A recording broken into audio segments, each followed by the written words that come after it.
Today editorial will be start within 10 seconds. Start.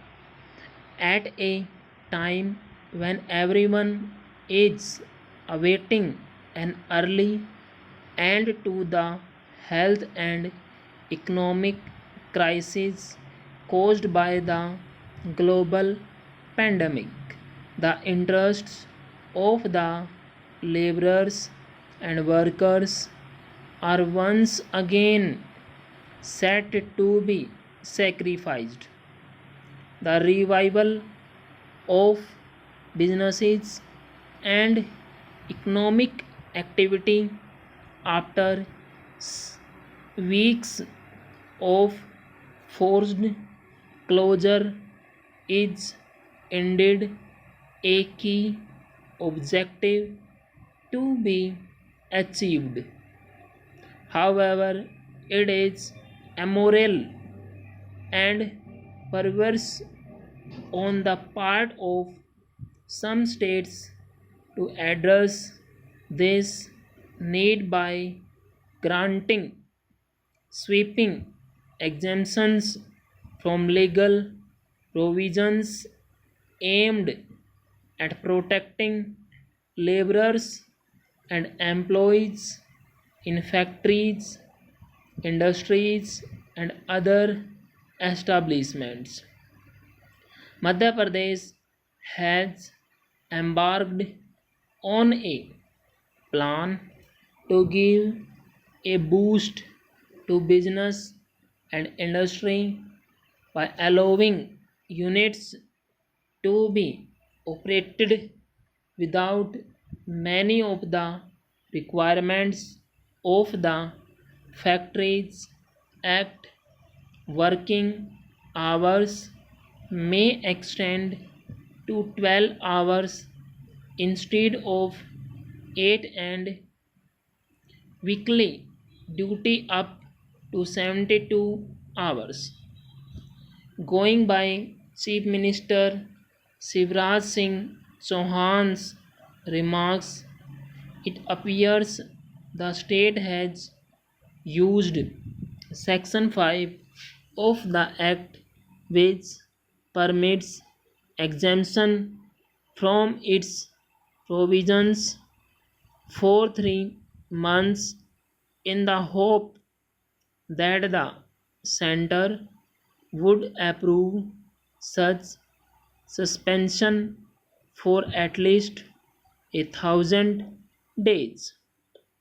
However, this exemption can be given only during a public emergency defined in a limited way as a threat to security due to war or external aggression.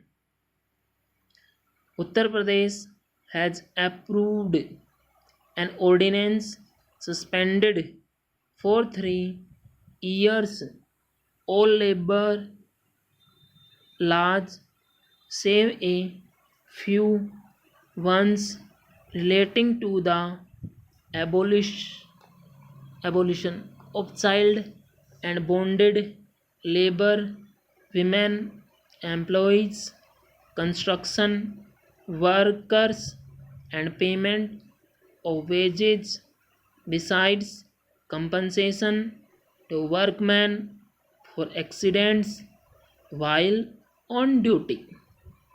Reports suggest that several states are following their example in the name of boosting economic activity.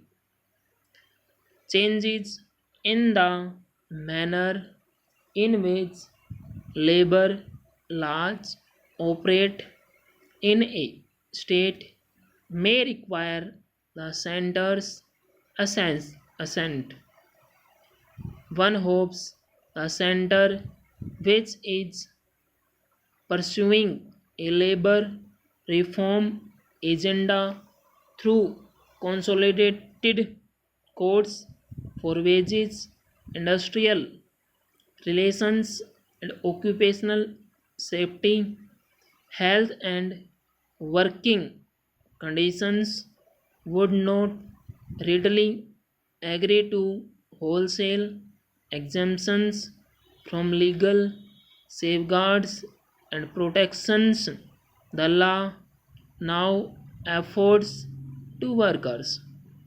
The most egregious aspect of the country's response to the pandemic was its inability to protect the most vulnerable sections and its vast underclasses of laborers from its impact.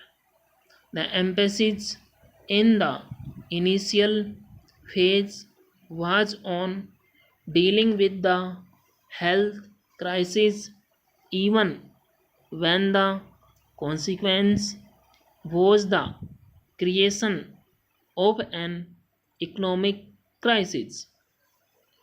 While the country watches with horror the continuance of the collective misery of migrant workers well into the third spell of the national lockdown. The attitude of the ruling class towards labor remains one of utter apathy bordering on contempt. Why else would a government relieve factories of even elementary duties such as providing drinking water, first aid boxes, and protective equipment, or suspend requirements such as cleanliness, ventilation, lighting, canteens, restrooms, and creches? Question mark.